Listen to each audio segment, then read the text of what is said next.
스마트폰의 미래는 폴더블일까요? 적어도 삼성은 그렇게 생각하고 있습니다. 작년 9월 갤럭시 폴드, 이번 달 갤럭시 Z 플립을 출시했고 코드네임 챔프라고 명명된 갤럭시 Z 폴드 2를 올 7월 갤럭시 노트 20 시리즈와 함께 출시한다고 합니다. 1년 사이 3개의 폴더블 폰을 내놓는 것입니다. 갤럭시 폴드를 처음 접하고 놀라웠던 점은 여러 단점에도 태블릿을 접고 주머니에 넣을 수 있다는 거였고, 사람들의 상상을 현실화했고 기존 플래그십 스마트폰을 그저 그런 제품으로 보이게 했다는 것입니다. 삼성은 바로 이 최근 출시한 5G 폴더블 등 프리미엄 스마트폰을 앞세워 중국 시장 점유율 0%대의 굴욕에서 회복에 나설 것으로 보입니다. 시장조사업체 캐널리스에 따르면 삼성은 지난해 약 3억대 출시로 스마트폰 출하량 글로벌 1위를 차지했지만 중국 시장 점유율은 놀랍게도 0%대였습니다. 세계 최대 시장에서 0%를 딛고 1위를 차지한 것도 아이러니합니다. 처음부터 중국에서 약했던 것은 아니었는데요. 2012년만 해도 삼성전자는 중국 시장에서 20%가량의 점유율로 1위를 기록했었는데, 이후 가성비를 앞세운 샤오미, 화웨이 등 중국 토종업체의 저가 물량 공세와 중국 특유의 애국 소비까지 겹치면서 나락으로 떨어졌습니다. 시장조사업체 IDC에 따르면 중국은 화웨이, 비포, 오포, 샤오미의 점유율을 합치면 무려 85%에 달합니다. 이런 상황이니 일각에서는 삼성의 철수설까지 불거지기도 했지만, 인구 14억 4천만 명의 중국은 삼성에겐 놓기 힘든 시장입니다. 노태문 무선사업부장 역시 최근 중국 시장을 포기하지 않았다, 다시 턴어라운드 할 수 있다고 자신을 보였습니다. 그 자신감의 근원은 새로 선보이는 갤럭시 S20 시리즈와 갤럭시 Z 플립입니다.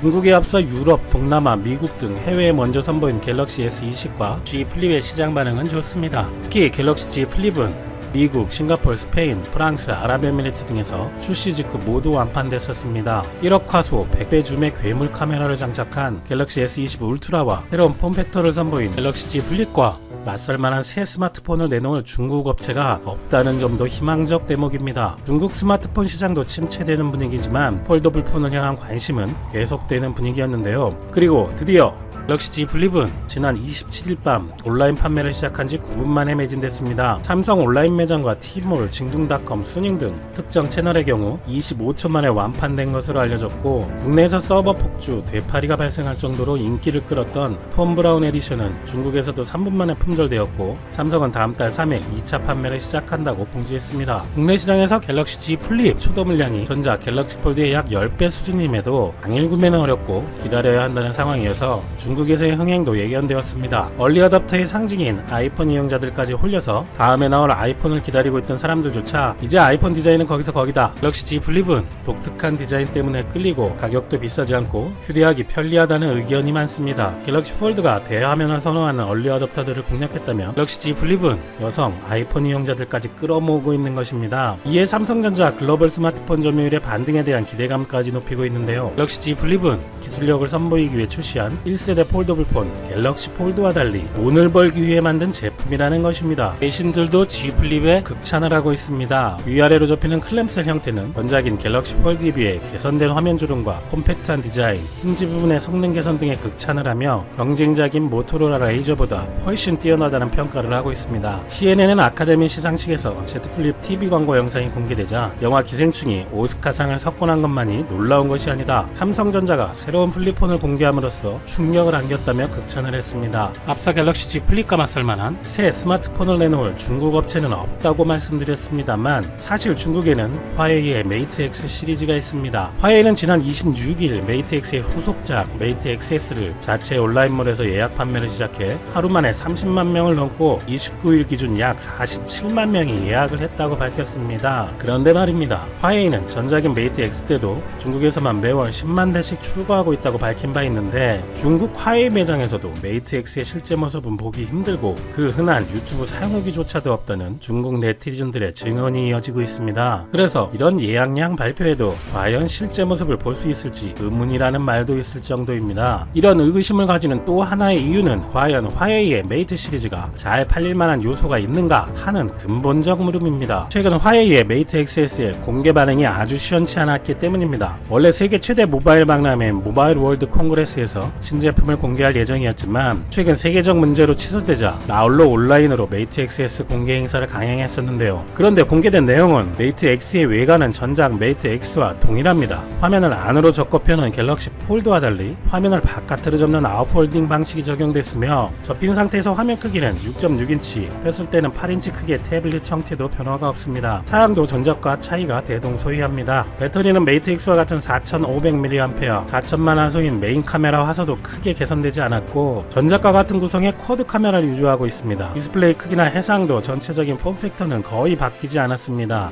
화웨이가 중점적으로 강조하는 것은 내구성이 좋아졌다입니다. 그만큼 전작 메이트 X는 내구성이 형편없었다는 고백일까요? 접히는 힌지 부분을 개선해 내구성을 높였다는 것이 전작과 달라진 주 포인트인데, 이에 대해 샘 모바일 등 해외 IT 전문 매체에서는 화웨이 메이트 XS는 메이트 X의 후속작이 아니라 이제야 완성판이 나온 거냐는 반응도 있습니다. 메이트 XS의 디스플레이는 쿼드 레이어 구조를 갖췄는데 맨 위에는 이중광학 폴리미드 필름, 그 아래 플렉서블 OLED 디스플레이, 쿠션 역할을 하는 폴리머층과 디스플레이를 본체와 연결하는 층으로 구성됐습니다. 하지만 제품 표면에 구부리는 유리 재질을 적용한 갤럭시 Z 플립과 달리 메이트 XS의 폴더블 디스플레이는 모두 플라스틱 구조로 스크래치에 약하고 접히는 줄이 보이는 한계는 그대로입니다. 전작의 메이트 X는 제품 출시를 앞두고 회사가 영하 5도 이하의 환경에서는 구부리지 말아야 한다고 안내하면서 겨울에는 쓰지 못한다는 거냐는 비웃음을 받은 바 있었는데, 이를 어떻게 해결했는지도 의문입니다. 또한 화웨이는 미중 무역 갈등의 여파로 거래 제한 기업 명단에 오른 탓에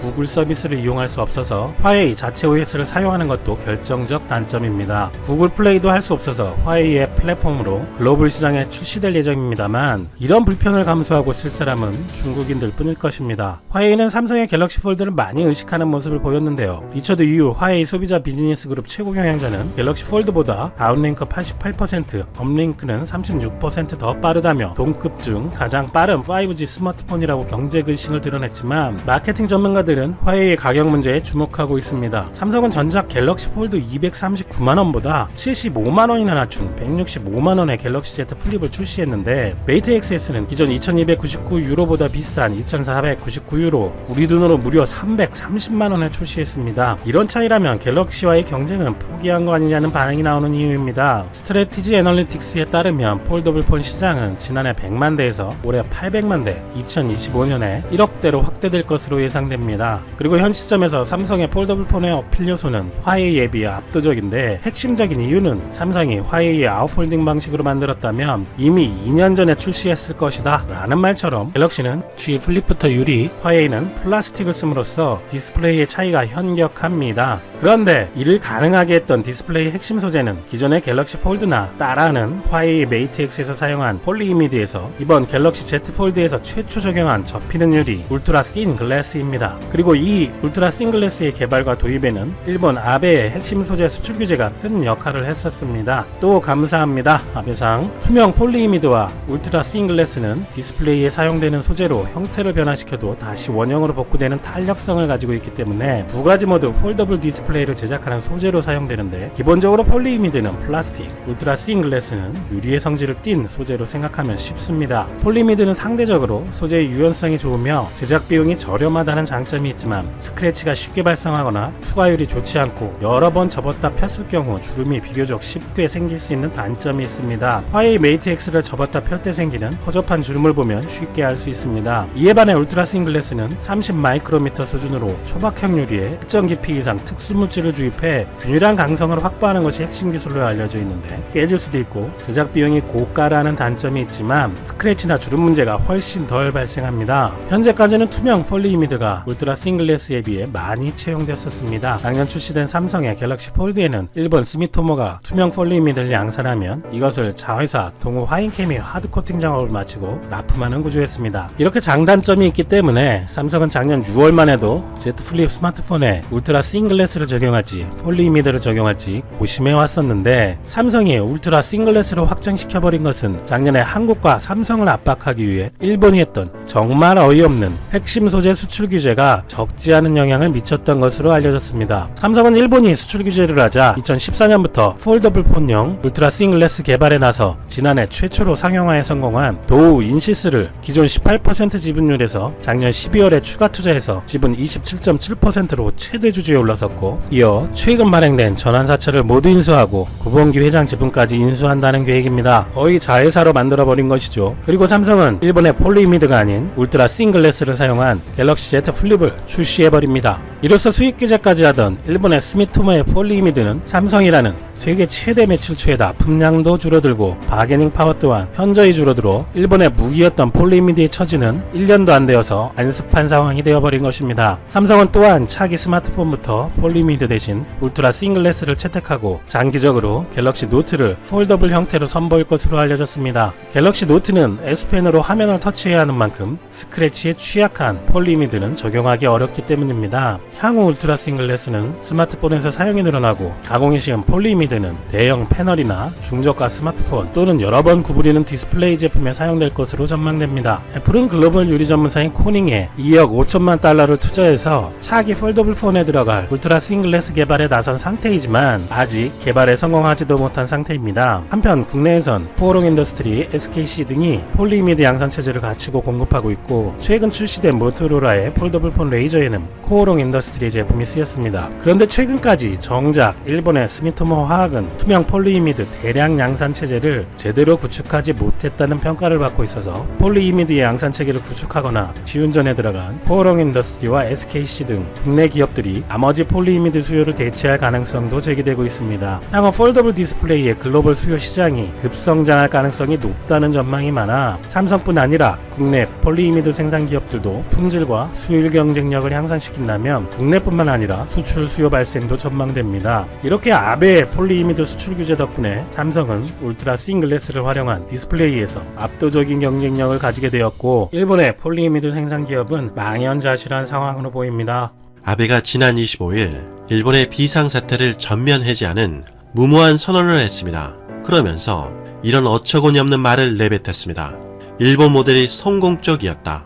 테오드로스 WHO 사무총장도 일본이 비상사태 선언을 해제하자 일본의 C19 대응은 매우 성공적이었다며 속이 훤히 들여다 보이는 발언을 하기도 했습니다. 이에 대해 각종 SNS상에서는 WHO 사무총장은 일본이 지난 5월 19일 WHO 총회 연설을 통해 7,640만 달러의 지원금 약속을 받자마자 나온 발언이라는 점을 꼬집은 것이죠. 그러나 이러한 상황에도 불구하고 실체가 전혀 없는 일본 모델에 대해서 자국 언론과 일본인들에게마저도 아베는 몰매를 맞는 등 비판이 쇄도하고 있습니다. 현재 일본과 WHO가 극찬한 것과 달리 정반대의 포지션을 취하고 있는 것이죠. 소식통에 따르면 이렇게 다급하게 아베가 자화자찬을 하며 비상사태를 전면 해제한 이유에 대해서 아베의 지지율이 30% 아래인 위험한 수준으로 떨어지자 어쩔 수 없이 해제 선언을 했다는 견해가 많았습니다. 그만큼 아베에게는 위기였다는 사실입니다. 어떠한 소식인지 확인해 보도록 하겠습니다. 지난 25일 일본 매체 산케이 신문에 따르면 아베는 한 달 반 만에 비상사태를 해제했다며 일본 모델의 파워를 보여줬다고 난데없는 주장을 했습니다. 이어 아베는 일본 국민의 협력과 더불어 이렇게까지 끈기 있게 참아주신 일본 국민들에게 진심으로 감사를 드립니다라고 말을 했습니다. 그러자 일본 인터넷상이 뜨겁게 달구어졌습니다. 일본 언론과 일본인들에게 수수께끼가 하나 생긴 것이죠. 아베 총리가 언급한 성공적인 일본 모델이 도대체 무엇이었는가 하는 수수께끼입니다. 심지어 아베 총리조차도 자화자찬을 하면서 그 모델이 무엇인지에 대해서는 얼버무렸습니다. 아베도 그 모델에 대해서는 아무런 설명조차 하지 못한 것입니다. 지난 5월 27일 일본 매체 뉴스 포스트 7에서도 이러한 점을 지적했습니다. 아베 스스로 성공적인 일본 모델이라고 말하는 것 자체가 셀프 서빙 바이어스, 즉 이기적인 편향이라는 것이죠. 그러면서 기사에서는 일본 모델이라는 것이 실제로 있었나요? 라고 되물었습니다. 아마도 1개월 반 만에 비상사태 선언을 해제한 것을 일본 모델이라고 표현한 것 아닌가라고 추측할 뿐이었습니다. 이에 대해서 기사에서는 언제부터 일본 모델이 C19 감염 확대 방지 대책에 모델이 되어 있었는지 의아스럽다면서 일본 모델이라는 아베의 말 자체에 숨이 턱 막혀온다고 언급했습니다. 왜냐하면 아베의 C19 대책은 모든 점에서 늦었다는 비난을 받아왔기 때문이죠. 그러면서 기사에서는 아베 정권이 잘못한 점에 대해서 하나하나씩 나열하며 일본의 정책이 얼마나 잘못되었는지 조목조목 비판하기 시작했습니다. 첫째, 일본의 C19 대처에 대해서 일본 언론뿐만 아니라 해외 언론조차 일본의 PCR 검사 수가 적다는 점을 비판하며 난색을 표했습니다. 둘째, 일본의 감염자 수가 공표되고 있지만 그 수치를 믿지 못하는 회의적인 시각이 많다는 것 또한 일본 국민들 누구나 다 알고 있다는 점을 지적했습니다. 셋째, 아베가 배포하는 마스크는 오염되어 있거나 불량품 혹은 너무 작아서 쓸모가 없는 제품이 태반이었다는 것입니다. 심지어 배포를 시행한 지 상당한 시간이 흘렀음에도 불구하고 아직까지 도착하지 않은 지역이 있을 정도입니다. 넷째, 아베는 일본 국민에게 10만엔을 지급하겠다고 발표했지만 서류의 국가인 일본은 온라인 신청에 오류가 많이 발생해 관공서는 일대 혼란 상태에 빠져 아수라장이 되었습니다. 그리고 아직까지 우편으로도 지급 신청 서류가 도착하지 않는 지역이 있어서 10만엔을 받지 못하는 국민들이 생각보다 많다는 것이죠.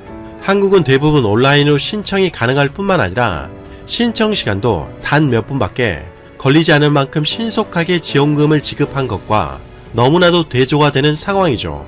다섯째, 아베 정권은 1개월 반가량 비상사태를 선언했습니다. 그런데 그 기간 동안 기업들에게 휴업을 요청했음에도 불구하고 지원금도 협력금도 지급한 것이 없었으며 C19라는 세계적인 위기 상황이 발생했지만 일본의 중소기업들에게 지급 유예를 하지 않아서 도산하는 기업이 급증하기도 했다는 점을 지적했습니다. 기사에서는 이렇게 아베 정부가 어쩜 투성임에도 불구하고 일본 모델을 칭찬하며 그 효과까지 강조하자 분통을 터뜨렸습니다. 그러면서 이러한 아베의 행동에 대해서 이렇게 신랄하게 비판했습니다. 아베에게는 이기적인 평양이라는 성향이 존재하는 것 같습니다. 이기적인 편향을 가진 사람은 성공하면 자신의 능력과 노력 덕분에 성공했다고 여겨 자신의 공로로 삼고 실패하면 남의 탓이나 상황 혹은 환경을 탓하고 자신은 책임이 없다고 생각하기 쉽습니다. 그러한 점에서 아베는 이기적인 평양 그대로 지금까지 어떤 문제가 일어나도 어느새 책임을 회피하고 있다는 인상밖에 주지 못했다고 꼬집었습니다. 지난 5월 27일 일본 매체 문춘 온라인에서도 아베의 특이한 점을 지적했습니다. 아베는 일본 정부의 C19 대처는 성공적이었다고 발표했습니다. 그런데 왜 아베의 지지율이 폭락하는지 해외 정치학자들이 주목할 정도로 수수께끼라는 것이죠. 기사에 따르면 토론토 대학의 필립 교수는 일본은 C19에 의해 안타까운 일을 당한 사람이 적음에도 불구하고 지지율이 하락하고 있는 매우 이상한 국가라는 것이죠. 그러면서 왜 일본만 특수한 상황에 있는가라고 이해할 수 없다면서 질문을 던졌습니다. 아마도 일본의 데이터만 보면 성공적이지만 서유럽 국가들은 일본이 도리어 성공이 아니라 실패했다고 파악한다는 점이 특이하다는 것이죠. 지난 5월 27일 프레지던트 온라인 기사에 따르면 요스케 도쿄대 법의학자는 그러한 주장에 신빙성을 더했습니다. 현재 일본의 PCR 검사는 생존해 있는 사람이 우선시 되고 있습니다. 따라서 안타까운 일을 당한 사람이 원인을 알 수 없는 경우에는 추후에 진단해야 하지만 일본의 규명 시스템은 허술하기 짝이 없다는 것이죠. 그로 인해 일본에서는 C19로 안타까운 일을 당한 사람의 정확한 수를 알 수 없다고 합니다. 기사에 따르면 일본에서는 자택이나 거리에서 갑자기 안타까운 일을 당한 사람이 많은데 그 중에서는 평상시에 병원을 다니지 않을 정도로 건강한 사람이 꽤나 있었다는 것입니다. 그에 대해서 일본은 추후에도 CT를 찍어서 파악한다고 주장했지만 기사에 따르면 추후에 CT를 실시하는 일본의 지자체는 거의 없다는 점을 지적했습니다. 즉 말로만 실시하고 있는 추후 검사인 셈입니다. 더군다나 실시한다고 해도 CT로는 C19를 파악하기 어렵기에 PCR 검사를 해야 확인할 수 있는데 일본 정부는 거의 하지 않는다는 것입니다. 이러니 일본은 정확한 통계조차 낼 수가 없는 것이죠. 사실상 일본은 통계를 숨기기 위해서 소극적인 검사를 하고 있다는 논란의 직면에 있습니다. 하지만 일본의 통계 조작은 도리어 일본 언론을 통해 만천하에 밝혀지고 있습니다. 지난 5월 27일 일본 매체 플래시에 따르면 일본에서는 암암리의 C19로 안타까운 일을 당한 사람을 무려 50건이나 은폐했다며 격분했습니다. 통계 수치를 줄이고 싶어하는 일본 정부가 C19 때문이었다는 사실을 숨기고 싶은 가족들의 필요가 맞아 발생한 것으로 50건 정도 은밀히 은폐했다고 기사는 고발하고 있습니다. 지난 5월 26일 일본 매체 현대 비즈니스도 비슷한 보도를 했습니다. 일본의 특수업체가 밝히는 일본에서 안타까운 일을 당하는 사람들이 살고 있는 건물들을 소독하고 있다는 고발 기사입니다. 기사에 따르면 C19로 자숙기간이 장기간으로 길어지는 가운데 일본에서는 현재 홀로 안타까운 일을 당한 사람이 잇따르고 있다고 합니다. 기사에 따르면 일본의 C19 특수 청소업체는 C19 감염자가 도쿄 시내에서만 수십만 명이나 된다는 가정하에 소독을 진행하고 있다며 우려를 표명했습니다. 실무를 담당하는 업체가 폭로할 정도로 그만큼 일본의 현장 상황이 심각하다는 명확한 증거인 것이죠. 특수청소업체는 3월 하순까지만 해도 기업이나 제약회사 등에서 감염자가 나왔다며 소독해달라는 요청이 쇄도했었습니다.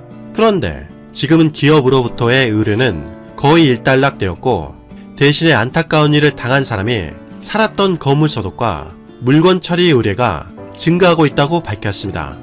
하지만 건물주와 가족들이 C19 감염자였다는 사실을 철저히 숨긴 채 의뢰하는 경우가 상당히 많다고 밝혔습니다.